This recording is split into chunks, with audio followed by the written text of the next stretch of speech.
The leader of the Scottish Labour Party on Monday ruled out a deal with the Scottish National Party, the SNP, after the next UK election, dismissing the notion that such a pact could lead to a new independence referendum.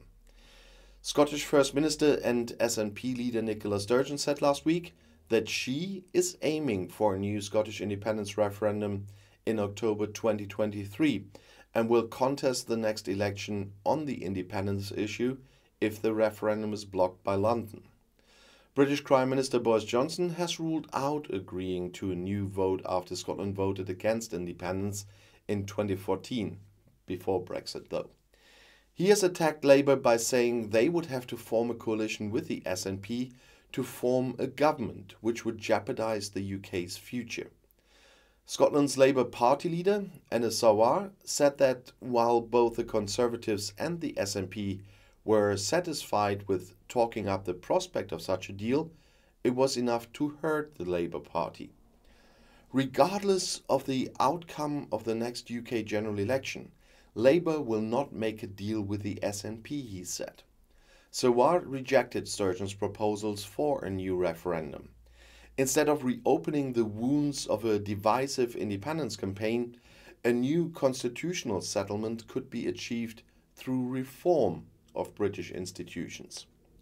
He proposed abolishing the unelected second chamber, the House of Lords, and replacing it with a directly elected Senate of Nations and Regions, a policy proposal he said would be examined by a Labour Commission on the future of the UK, which would make it very similar to Germany then, by the way. We don't need to divide our people to offer change. We don't need a divisive referendum to bring it about, said Sawar, whose party won just one of Scotland's seats in the House of Commons in the last national election. The House of Lords must be abolished and replaced with an institution that better reflects the composition and identity of the UK, he said. Sturgeon believes a new referendum is justified because Brexit took Scotland out of the European Union against its will, after the anti-dependency campaign said in the 2014 referendum that a no was the only way Scotland could stay in the Union. The weekend's panel-based poll showed pro-independence supporters slightly ahead. Somewhat predictably, Scotland's First Minister Nicola Sturgeon has hailed a poll on Scottish independence which finds the Yes campaign has a narrow 1% lead.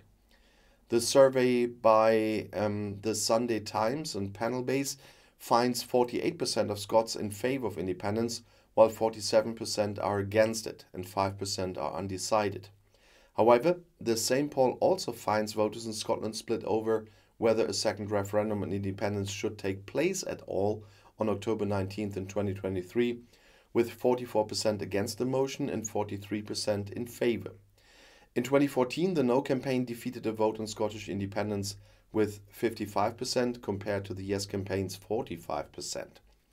Sturgeon argues that a new referendum is justified because of a material change of circumstances caused by Brexit, and there I believe she's right.